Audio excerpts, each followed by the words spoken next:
This episode brought to you by GTM AI Academy. Learn AI from a globally trusted resource. Coach K, Jonathan Carfort. Their bundle, Enablement AI Mastery, includes both the core Generative AI Foundations course and Enablement AI Mastery specifically. Each course has a value of $599 individually, but Coach K is offering them as a bundle with reduced pricing. And as a listener of the Inside Sales Enablement podcast, if you act now, you can use code ISE30 to get an additional 30% off of the entire thing. You will also receive free access to the GTM AI Tools demo library. Coach K has done the demos, so you don't have to, and offers his straight shooting opinion, fact-based through an enablement lens. Go to www.gtmaiacademy.com and enter code ISE30 today and elevate your AI enablement game. Welcome to the Inside Sales Enablement Podcast. Where has the profession been? Where is it now? And where is it heading? What does it mean to you, your company, other functions, the market? Find out here. Join the founding father of the sales enablement profession, Scott Santucci, and trailblazer Brian Lambert as they take you behind the scenes of the birth of an industry. The Inside Sales Enablement Podcast starts now. I'm Scott Santucci. I'm Brian Lambert, and together we're the Sales Enablement Insiders. Today we're going to do a special edition to help our audience be the most equipped and prepared to navigate these trying times. Insider Nation, we're going to focus this episode on helping make sense out of what's going on, explaining what you should expect to happen, providing you with actionable insights you can take on and in order to help your business improve. And I'm going to hand it over to Scott in a minute, but before I do, I want to orient you to the flow of this call. What we're going to do on this episode is run a panel of amazing experts whom we will introduce. This conversation is going to be pretty strategic in nature to provide you with a lot of context and clear ideas. That's right, Brian. As part of our panel, what we're trying to do is create a format. There's so many different variables going on. We want to be able to give you lots of perspectives, the opportunity to synthesize it, and the perspective and the voice of sales might react to it. Yeah, that's great. I love that. And we've got quite a diverse group today. And as part of Insider Nation, you know that Scott and I are encouraging you to wear this bifocal lens, balancing strategy with tactics. And at the end of each section, I'm going to summarize this pretty strategic conversation into something that I believe you should take away and what it really means to you as a sales enablement leader. Scott, why don't you introduce folks to our listeners? Okay, so let's get started. So we're going to introduce our panel, and I'm super excited that we have friends, friends of the show. And when you get to introduce these folks, you're going to be really impressed as well. So first up is Dr. Howard Dover. And actually, it was Howard's idea for us to do something like this in the first place. So if it goes well, he gets all the credit. And if it goes poorly, it's clearly Brian and I's poor execution. That's right. Oh, that's the way things roll. But I first met Howard at the founding meeting of the Sales Enablement Society at the Breakers in Palm Beach in November of 2016. And if you know anything about that, there were 100 people there, all trying to figure out what is the sales enablement thing. Should we form a volunteer organization to share information? And there were two economists sitting at a table together. Of course, they didn't go and mingle. I was there too, and I'm not sure. You're not including Howard in that, are you? Was he an economist or a professor? Did I say economist? I meant so there we go. I meant academics, right? To there. That's all right. I got you. You're gonna have to buy him a drink now, though. He's a classically trained economist turned sales and marketing professor. And one of the things that's amazing about him is he's the director. His official title is the director of the Center of Sales and Sales Coaching, working out of the University of Texas, Dallas. Now, this group and what he does, he's done some amazing, innovative things, which we're going to get to hear about. He's involved in many programs of studying sales and the impact of it. just incredibly honored that he's joining us. Thanks, Scott. That was very kind. As Brian knows, we know a lot of people in our sales industry, so there's a lot of really amazing people. And I remember the experience I had to go to the Breakers. A good friend of mine that I do research with, Rob Peterson, and I were studying sales enablement. And when we saw that conference, I got on the phone with Rob and I said, "Hey, we need to go." And he said, "Are you kidding me? We don't have expense accounts. We can't go to the Breakers." And I said, just go figure out. I'm going to be there. You need to go. And the two of us showed up. And I remember Scott was saying, something. Many of you know Scott. So Scott was talking and he was trying to get the group to discuss. And he was sitting kind of right next to me. And I just looked at him and I finally just said, we're acting like this whole thing's going to stay the way it is. So we at UT Dallas, we obviously we were part of hosting your first conference here in Dallas to allow the first Sales Enablement Society event. And so that's enough about me. I'm sure we'll get into other details in a little bit. Yeah, so let me add a little bit of color to that moment. What was actually happening is Scott wasn't talking. Scott was facilitating a lot of dialogue with a lot of people, Mr. Dover. Yeah. I degraded the doctor there on that part. But really what happened is we got into this point of a lot of people were talking about things the existing way. And Howard asked the question, well, why are we assuming we're going to be organized the same way that we've always been organized? And that's a great question. And to me, that's the value of having lots of perspectives. Nobody in a corporate world would think to ask that question. And having the courage to put it out there allows us to think. And this is the kind of value of having multiple perspectives and bringing it together. So the next panelist I'd like to introduce is Kunal Metha. And Kunal and I have worked together consistently since 2008. He's held many sales enablement and operational roles in companies like HP, VMware, Informatica, and Infoblox.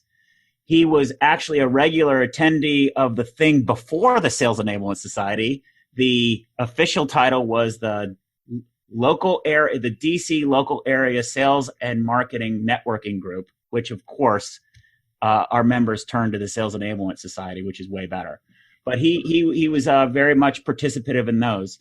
He's a systems thinker and a design thinking advocate. He's actually been to a lot of that training, and it's very interesting to hear him talk about design thinking and me being in the role to actually translate and say, well, I can speak Kunal. He means this.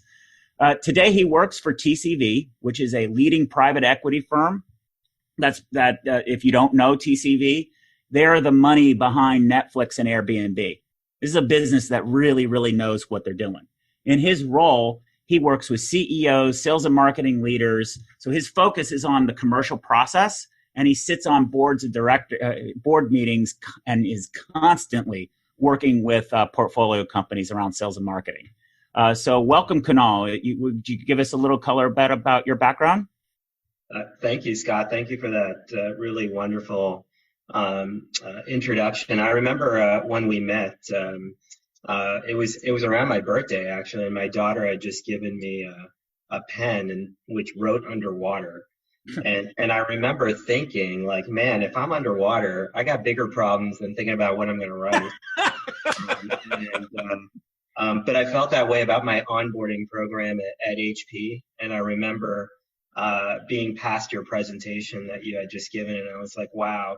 Somebody gets me and gets my problems, and I got to meet Scott, and we arranged for an analyst day with you in your office in McLean. That's right. And it's we've been continuing to work with each other since then.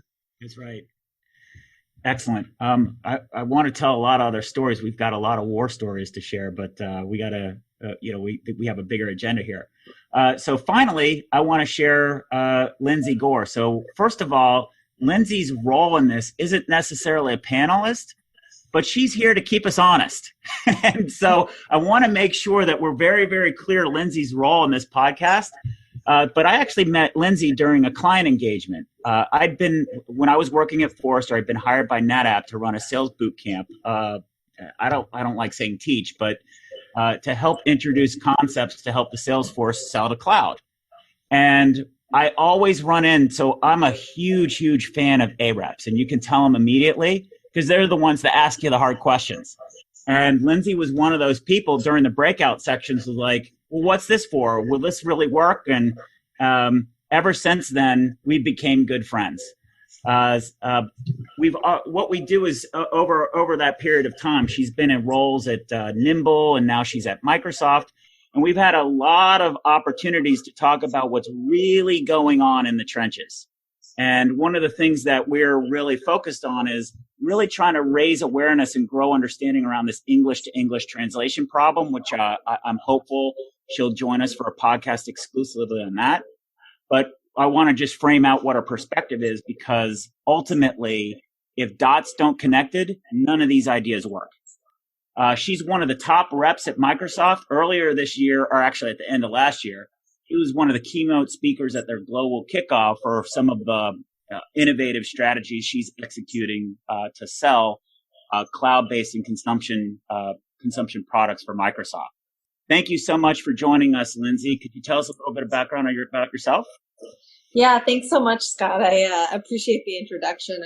I will say that, our relationship over the years has started at NetApp, and I've been at EMC, Nimble, and Microsoft since then. And it's been incredibly helpful to me to try to understand, a lot of times my customers are saying things to me, but my commercial process internally, it doesn't necessarily align with what my customers are asking for across, multiple different companies that I've worked at. So really trying to figure out, how to align the messaging. Why is so much of that translation sitting, with me in the field, and how to think about that stuff. So you've been incredibly helpful in terms of just sort of understanding that there's a much bigger picture context. So really excited to hear this panel today and think about what you guys are talking about and seeing from a broader level than just my view from the field. Excellent. So with that, what does this have to do with responding to the events around? So we've assembled this session, and what we're doing is we're tackling what's going on and what should sales enablement do about it. So before we do that, we typically in our show frame things out. And after the collapse of the Soviet Union, there was a memo in 1990 written in the Pentagon that has become what we now know as VUCA. And really what it was a prediction of, goodness, we were all focused, all of our attention on one thing, one big bad thing, the Soviet Union. Now we have lots and lots and lots and lots and lots and lots and lots of unpredictable factors that we have to be aware of. So VUCA stands for volatility, uncertainty, complexity, and ambiguity. And the difficulty that we run into is none of us really have a strategy for handling it. And what happens when human beings in general get overloaded or have to deal with unknown, we have one of three responses. We fight it, we run from it, or we freeze. And neither of those are good strategies in a downturn.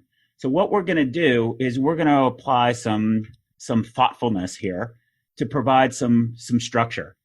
And the way that we're going to go tackle this is we're going to say, first, let's talk about what's really going on.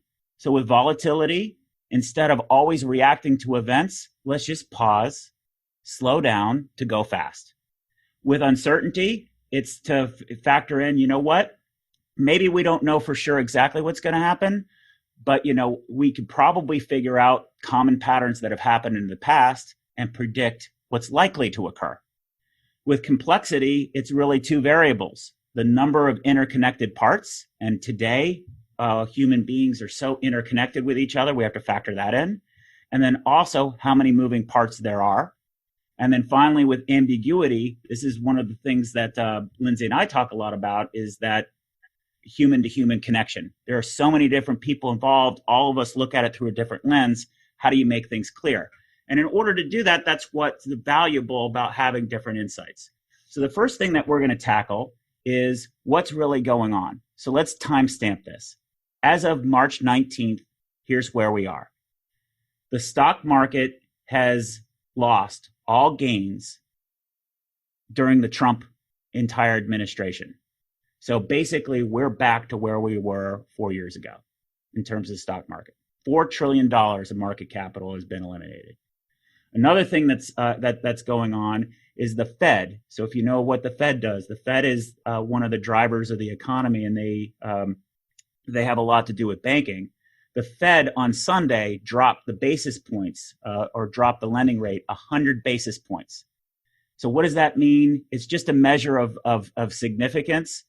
Let's put it into context. At no point in time during the last recession did the Fed drop basis points that much. Another thing that the Fed has done is that they have authorized the printing of $1 trillion of money.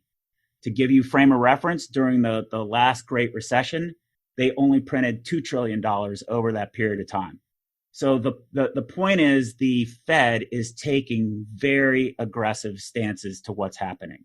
Now, the question is, what is happening? We have two events happening at the same time. So Dr. Dover called me out on one of the LinkedIn posts trying to share, some of these facts. Was, hey, you only highlighted responses to COVID. We also have this gas crisis or looming gas uncertainty too. And markets hate uncertainty. They hate it more than anything, which we're going to hear from Kunal.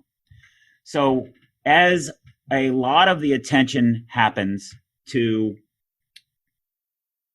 what to do with COVID, how to wash your hands, how to treat people with empathy, what we want to do is figure out what's going to happen with business and what responses we should be taking so that we are more productive or proactive in what actions we take so that we find the tactics that work. The last key fact to share is if you look at analysis across Wall Street, they are projecting an 8% decline in GDP this quarter. Many people think that's a conservative estimate about what's happening. We have the SMB space is pretty much shut down. There's a whole bunch of things going on, and we're pushing work into virtual experiences, of which a lot of people don't really know how to do. So we have a lot of uncertainty and factors there. So these are the facts. What I'd like to do is ask Dr. Dover to share his perspective, and then also get from Kunal his perspective about what they're seeing in each of their perspective lenses. So, Kunal, you are in the best position to comment on these things. You work for more or less a microeconomy, if you will. You guys are the lead investor in a group of 60 or so companies. Tell us what your point of view is and what's happening within your company. Well, Scott, certainly, surreal, scary, panic are all things that I think that are going on right now. I certainly echo any, the comments around staying safe and sound as we go through this. I'll start with a quick story, and then we'll kind of rotate into, the three areas where we see most of our conversations. But I actually live on a horse farm, and my favorite horse ever was this Midnight Loot, who ran this spectacular race in 2007, and he started dead last, but he ended up smoking the field, and they were going to originally scratch him because of bad weather conditions. And I think it's a good analogy because our response overall has been slow. But you see like a stronger and stronger sense of response and a more organized response. And I think we'll come out much stronger out of it.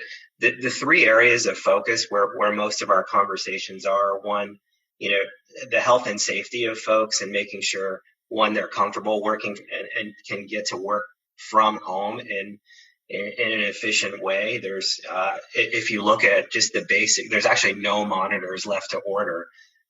If you go and try to order one, some of these basics just don't exist. There's a lot of questions around how do we get transparency? How do we ensure effectiveness? How do we ensure teams are motivated? One really interesting fact that we're seeing from kind of a shared sales development perspective is the connect rates on calls have never been higher. They're like orders of magnitude higher. So people are answering the phones right now, and you do see people taking calls and scheduling meetings. So those things are still working, but that's just health and safety and getting people to work remotely are probably one area. The second one that we're spending a lot of time on is just ensuring financial resilience, which is working with companies around cost discipline and cash and liquidity scenario planning. And the scenarios, depend on the level of severity that we potentially see here with the COVID and the oil crisis, I think that you mentioned. In terms of business strength, if you watch the news, there's some really bad numbers out there. The best quote I heard, which is from one of the leaders at VMware, is like, this is going to pass, but it's going to pass like a kidney stone. So anytime you see, the other kind of takeaway that we're providing, the portfolio is anytime you see a massive constraint on a system, it opens up the opportunity to be massively creative as well. And you're seeing tons of that in the portfolio right now with how quickly they're going virtual, how they're driving, they're continuing to be productive with how they go about getting business in a challenging environment. Excellent. Thank you, Kunal. So here's basically, I'm gonna restate what I heard and replay what I did. I'm gonna put words in your mouth, spit out what doesn't fit. What you're seeing in terms of TCV, in terms of the among the portfolio companies, so a sample set of about 60 companies, you're seeing in general a lot of anxiety and concern. And in terms of guidance of what your company is telling them to focus on are these three things. One, make sure the health and safety and mental well-being of your employees is a priority. Two, make sure that the liquidity of your business and the financials, you have financial resiliency and, taking care of those things. And then the third thing is, once you get over the hump on those things, any kind of stress to the system creates opportunities. Please look for them. Yeah, I think that's a good way to put it, Scott. I mean, if you look at the financial crisis of past, the best companies have been able to gain a lot of market share in that time period.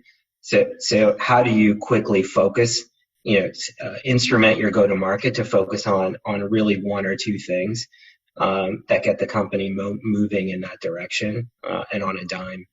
Yeah, I got to tell you, for those of you listening, it's hard for me to follow daily. So I talk to Kunal maybe every other day, and it's a avalanche of data. So it's hard to sort out what's happening, but that's the speed at which things are occurring, and we need to be flexible and learn ways to process it, which is a great segue into Dr. Dover.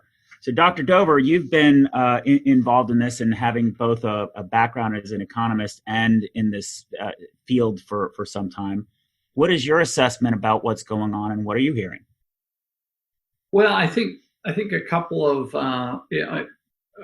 coming back to your moment. Oil and gas is if we just took oil and gas, mm-hmm. if we just took the shock from oil and gas, we'd be having some discussions about the economy. So, I mean, you look at this, you've got the Fed that's in unprecedented territories. You've got the stock market. You've got pretty much the shutdown of the S&B market, as you've already defined. And then you've got this, as you described, this movement of work to home. But I want to throw in a couple of data points that probably everybody hasn't been thinking about. Excellent. So SDR growth, so the sales development rep growth, according to a LinkedIn report, they have the data. They know how many people have an SDR role. 2018 report showed 580% increase in the number of SDRs in the United States. I actually did an analysis over the last 2 years with LinkedIn data looking at the economic graph. While we've had a headcount reduction in 20 of the major cities over the last 2 years. We've only grown 5% in the sales role, but we've grown 78% in the sales development role. If you take the 580 and you add the 78%, on top of that, you're looking at a 10-fold increase in the number of people who are trying to do outreach right now. Then you add to that the amount of tools and the automation through sales engagement platforms, which are now becoming the new rave, to automate the motions and the flow of those SDRs. We've never been at a higher capacity to communicate at a magnitude to the buying community. And so some observations I've been hearing. So those are interesting things that we'll get back to realize that we have just staffed up to a level to amplify and communicate like we've never been before. And we've actually reduced the amount of salespeople, but increased the number of people trying to communicate to us. Sounds like we're plowing the field with mechanized machinery, right? Mm-hmm. Mm-hmm. What I'm hearing from the field right now is conversations and meetings, just like Kunal is saying, that the conversations are going up. Here's the interesting question, though. Are the conversations going, and is there revenue flowing? There's a difference between having conversations with people who are trying to figure out how to stay busy and conversion and actual revenue, because I think anybody who is at a strategic level doesn't have, if they're having a conversation with you, you're in their critical path. Otherwise, you're talking to people who may be trying to find a reason to be valuable. And so while conversations may be going up, I'm worried we may be all getting busy doing things that make us feel like we're accomplishing something, but actually just keeping us busy instead of really looking at the issue. I think that's really insightful, and I want to connect a few dots. So I'm going to put words now in your mouth, just like I did Kunal, spit out what doesn't fit. So here's what I heard. I heard a massive increase into our outbound communication capabilities that you've observed over a period of time. That's number one. Number two is the question is, has that been productive to driving revenue growth? That was a question before the downturn. Mm-hmm. I think your question that people should ask is it, how's that going to translate now that we're in a downturn, and what happens next? Is that fair? Sure. Okay. And then the next thing that you mentioned was the plow. So not everybody knows your analogy, which is an amazing one. What's great about having economists and academics is they get to study things and study trends, and being never say anything derogatory about Texas around Dr. Dover or his wife. Who did that at Eli's session at that last? Oh my gosh, it was the Alamo. It was you, Brian. It was me. Yeah, I did apologize profusely, and then I went and visited. He did. Yes, we made him go to the Alamo with us afterwards. It made him learn the history. But at any rate, being a Texan, that Dust Bowl really hit Texas. And if you know about the story, what happened is the agricultural people over mechanized, and they over plowed, and they didn't do crop rotation or some of the things that we all know and take for granted today. And that led to disastrous economic conditions.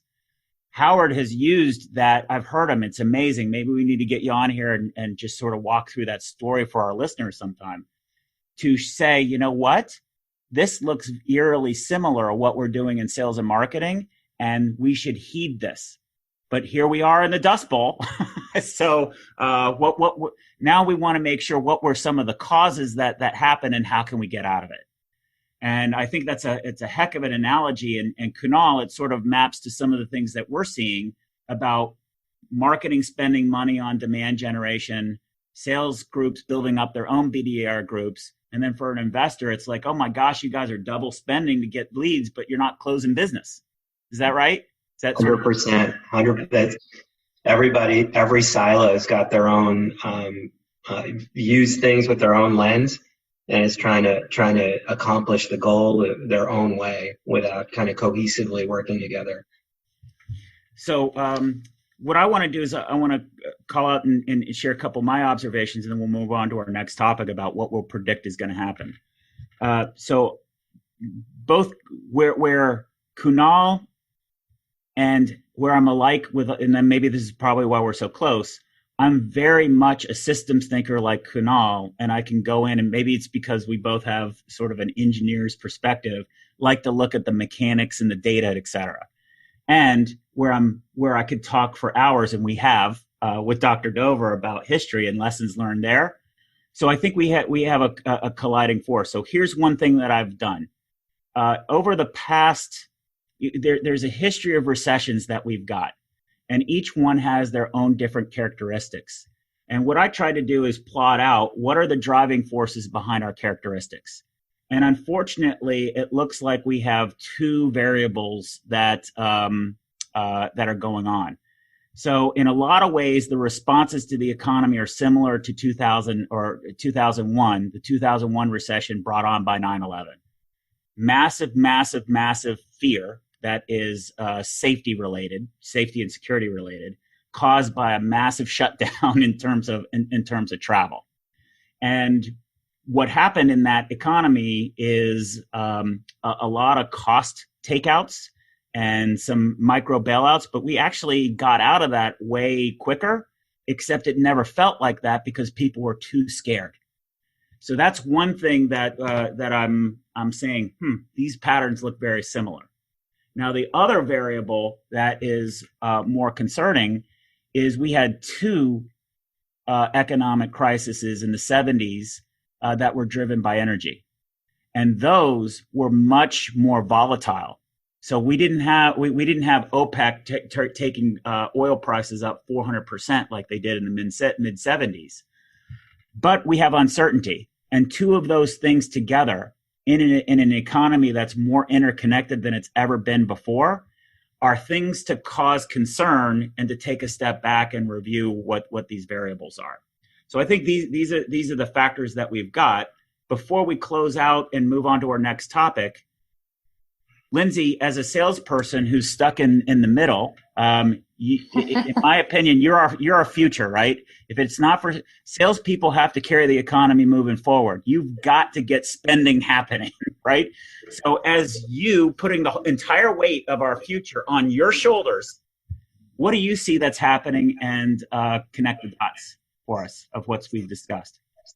Yeah, no, that was you guys had some really great and interesting points. I would say, at my customers right now, they either fall in a couple different categories. One, which the category that they're in is grocery. So their business is getting hammered right now in terms of just busy and activity. And they're just trying to, sustain the increased level of activity that they've needed to operate within. So point of clarification, when you say hammered, are they being hammered financially, or are they making money?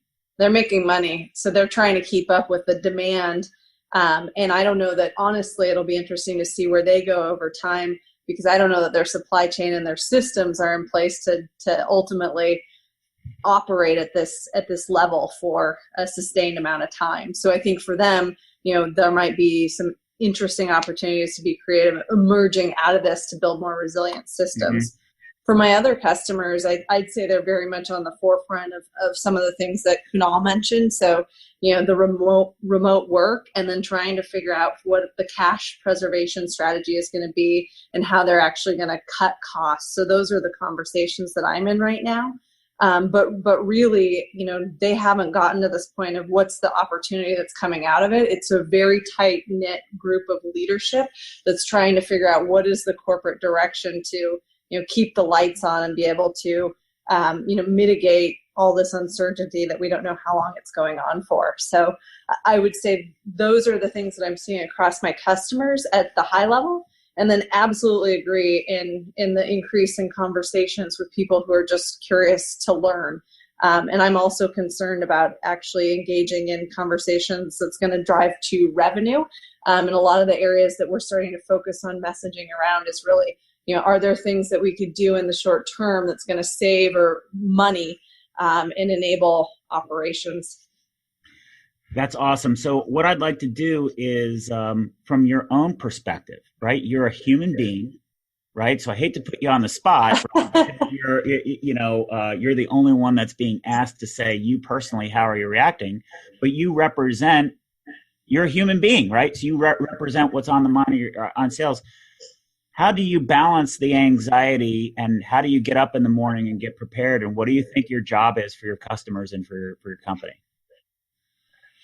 Yeah, I think right now a lot of it is just about showing up and trying to, meet people where they actually are, and be sensitive and figuring out, what are the key projects that are critical to business and being driven by leadership that are short term. And, those are the things that we're focused on, aligning resources to support our customers around. And then what are just some of the general sort of ongoing relationship type conversations with folks who do want to continue to educate themselves, but who knows what they'll be able to actually execute in the near term. So trying to juggle across both of those things. And then of course being concerned for myself and my family and managing the new reality of sitting at a desk all day on nonstop calls, and looking forward to the weekends to be able to catch up and figure out what's going on in all this uncertainty for myself personally. So one of the things, hopefully those people who are listening are going, gosh, I wish all our salespeople were like Lindsey. I hope Howard and Kunal, you're going, wow, how the heck do we get her into other companies? Maybe we can create a bidding war for you between Microsoft and other folks. But I think the thing that to highlight here is think about that Lindsey's just one salesperson. I'll tell you one thing about Lindsey. Lindsey really loves to learn about strategy and tactics because she wants to align with her executives. She believes that if she can help influence that's going to help create a lot of downstream purchases. And I think this is what's important. It's very easy to get lost in terms of the tactics and the details. But going back to a point Howard brought up earlier on, it's, hey, we're doing a lot of things, but are we doing the right things? And Lindsey is very much about, balancing between, am I doing the right things and am I doing things right? And I think this is a really important wake-up call for all of us is to balance that. So Brian, let's take us out on this topic. We've got two more topics. What does it mean for our listeners of just what's going on? Yeah, great conversation so far. I would say you cannot argue with the data. I know. But they want to, right? And, there is a difference between being positive and being realistic. And I think it's helpful to understand, what is reality here? And you can't argue with the data. And when you talk about moving forward and being valuable in your company, what I'm hearing from everybody is you got to focus. Focus on what? In the conversation, I'm hearing, let's focus on the valuable conversations that we need to have. Let's make sure that we're allocating costs the right way and having the conversations around, are we overstaffed in one area and understaffed in another? And then thirdly, what does it mean to add value to our customers? And if you're in sales enablement, if you're not having those kinds of conversations, you have to ask yourself, what are you doing? Staying busy or staying productive? And that's, episode 25, if you want to re-listen to that. Great plug. Thanks. And then I would say, finally, what I'm hearing is find tactics that work, understand how you link to strategy. Like Kunal said, instrument and understand your role in instrumenting go-to-market. And like Howard said, move faster and move more precisely. And what are you doing to help revenue flow? And not just have conversations, but revenue flow. And you have to be able to answer that. And that's what this first section should mean to you as a sales enablement practitioner and leader. Excellent. Thanks for joining us. To become an insider and amplify your journey, make sure you've subscribed to our show. If you have an idea for what Scott and Brian can cover in a future podcast or have a story to share, please email them at engage@insidese.com. You can also connect with them online by going to insidese.com, following them on Twitter, or sending them a LinkedIn request.